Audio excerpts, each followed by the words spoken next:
Good morning. It's now about 8:30 in the morning of Sunday the 27th of March, I think it is. Anyway, it's Easter Sunday, so happy Easter to everybody. I'm Andy and this is my allotment.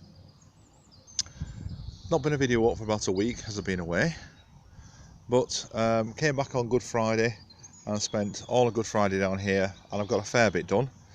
So I'm going to have a quick whiz round and show you what's new and talk about the plans and then get on with some work. So first of all, let's have a look around. Right, square foot gardening bed here. Sowed quite a few seeds into here. There's carrots, there's radish, there's beetroot, all sorts. Each square is a separate type of seed. They've all been watered in well, especially last night we had torrential rain down here.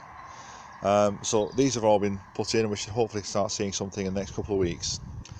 Hopefully it's not too cold, but if it is too cold, it doesn't matter, because all that's going to happen is I'm going to resow them. So nothing ventured, nothing gained. Right, I've got some beans I planted on Friday into the greenhouse, and unfortunately my arch is looking a little bit wonky. I may have to readjust that slightly because it's not looking quite right at the moment, is it? It's sort of lent a little bit, but I'll change that over anyway.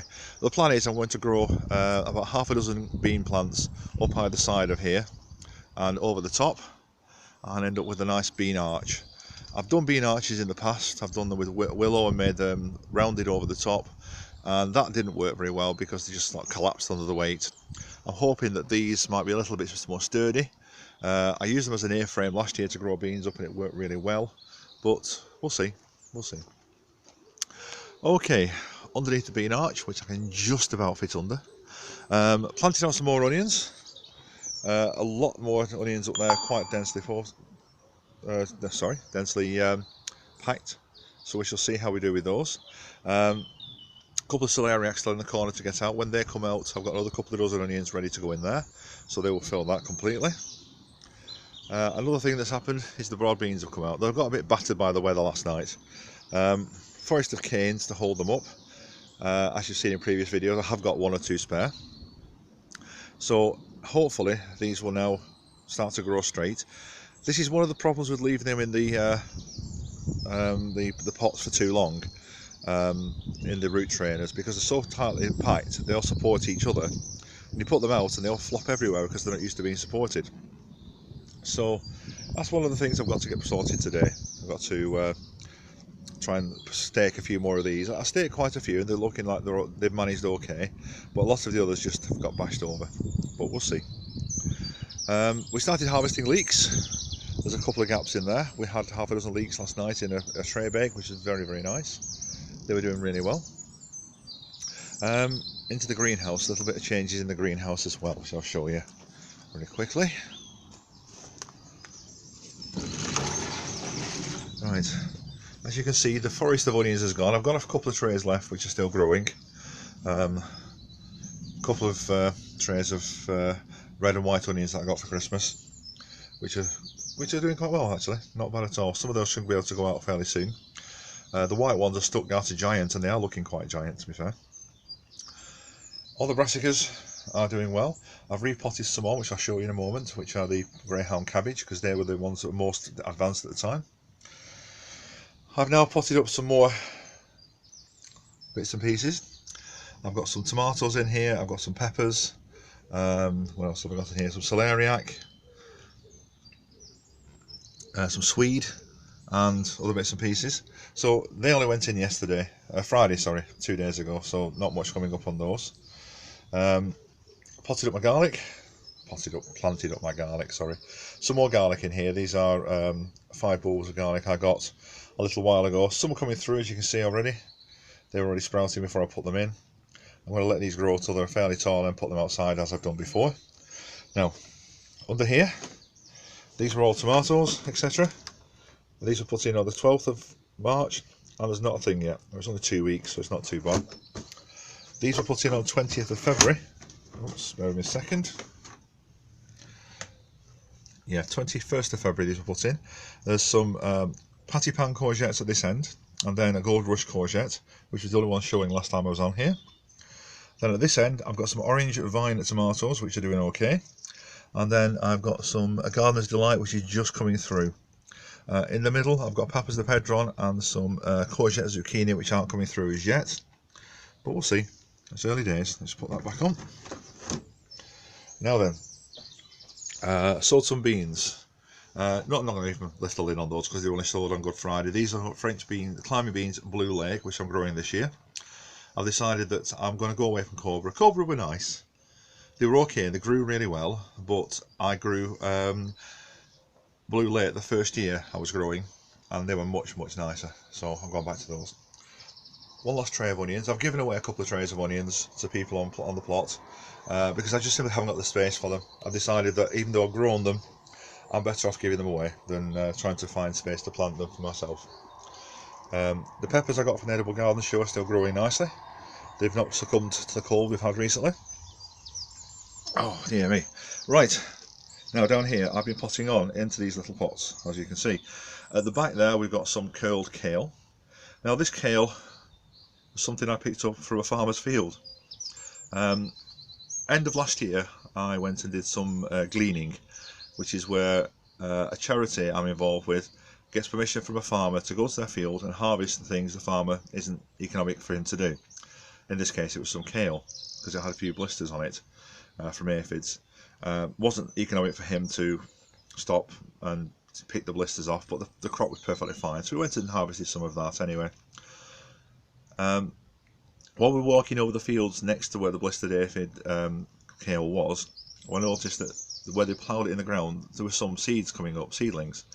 So I pinched a few, put them in a little box, little tray I had with me in the car, and brought them home, and they've overwintered, and this is what I've got left. I've got 13 kale plants there, which are looking fairly healthy actually. So we'll give them a little bit more in here and make sure they all grow properly. When they've got a decent root system on, they'll be going out. And then I said I potted on some greyhound cabbage. Well, there's 7 greyhound cabbage there which I potted on. Looking at the state of the tray, I've probably got 3 times as many as that left. So I might be giving away some cabbage as well later on. So anybody on this site who wants cabbage, come and see me. Kale, come and see me. I've got plenty. Strawberry plants. These strawberry plants are the ones that overwintered. It's looking like a lot of them have survived. There may be 1 or 2 that haven't.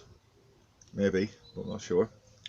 Then under there I've got some perpetual spinach, leaf beet, and some Aaron Pilot potatoes, which are chitting away nicely. Now the rest of my potatoes, when I turn around, are here, still in the bags. I've decided I'm not going to chit these. I'm going to see if there's a difference between the Aaron Pilots, which are being chitted, and these that aren't. So I say I've got Sao Palmyra, Casablanca, Charlotte, British Queen, which is a new one on me, and at the back I've got some pink fir apple. All of these are £2 a kilo from a potato day we went to at Hume Garden Centre. So, plans for today.